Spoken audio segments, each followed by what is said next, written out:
Hi and a good day, fellow gardeners. Let's talk about Swiss chard. Swiss chard is one of those leafy greens that is so gorgeous it strays into ornamental territory. With Swiss chard, you may get a healthy leafy green that is packed with antioxidants, vitamins A, C, and K, and is also quite decorative in a gardener container. Wherever you decide to plant it, I'm going to offer some tips on growing Swiss chard. Swiss chard is a nutritious leafy green that belongs to the same species as the beet, has leaves that can be consumed both raw and cooked. For salads, you can chop fresh young leaves. For wraps and stir-fries, use larger, mature leaves.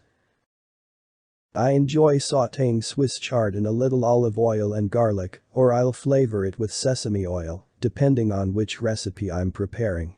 I make a lot of stir-fries, so I like to have a wide variety of healthy greens ready for snipping in my garden. Swiss chard comes in many gorgeous varieties. The stems and veins of the plants are what make them so beautiful.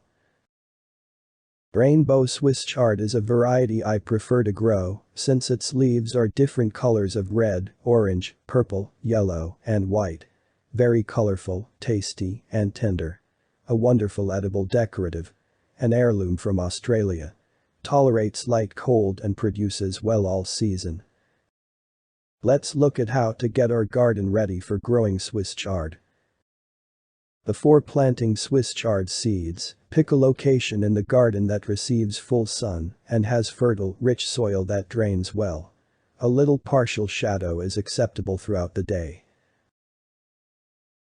For spring planting, amend the soil with organic matter in the fall or spring. Have some compost available to enrich the soil if you are succession planting in the summer after removing other crops.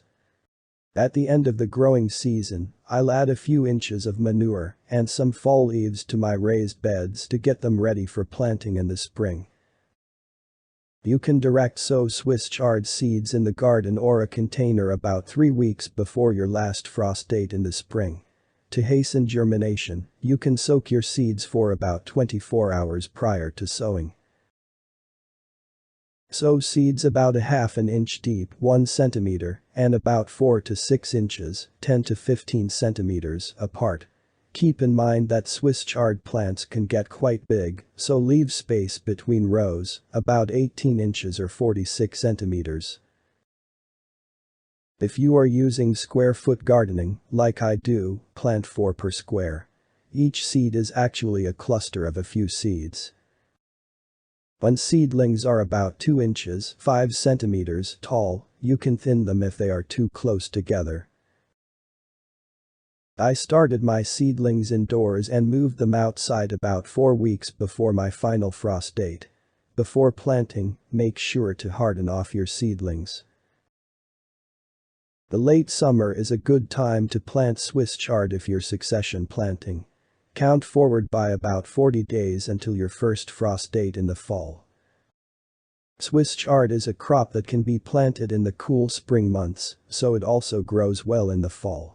It can even endure a minor frost. In my Zone 7 AE garden, I harvested Swiss chard from my raised beds well into October.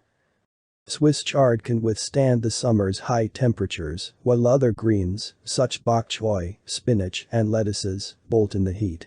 It's a biennial, so it shouldn't flower that first season. Swiss chard will bloom the next year if you can get it to survive the winter.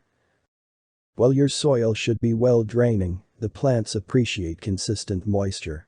Water Swiss chard regularly at the base of the plants to encourage healthy leaves.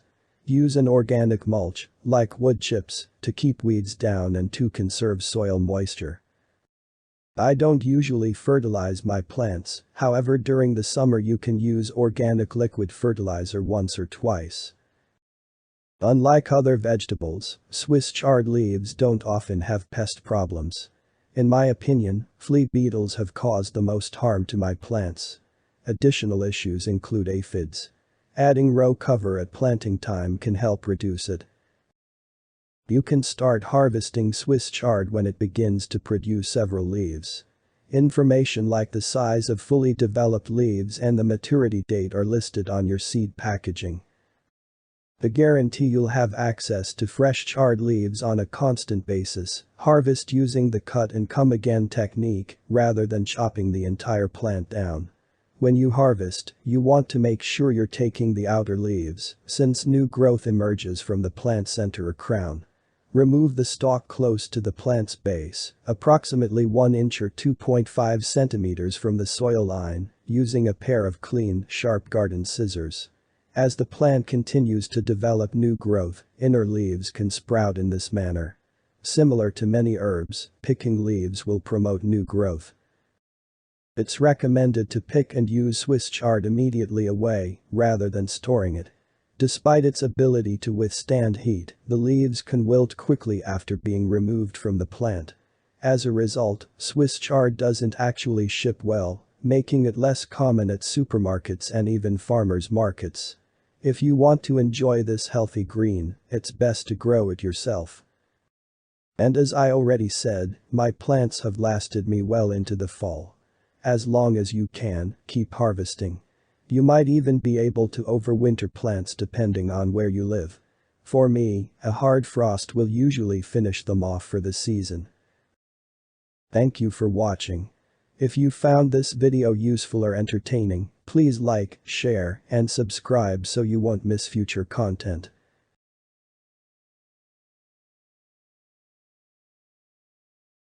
I wish you all the best and I hope to see you soon in my 200 square foot garden.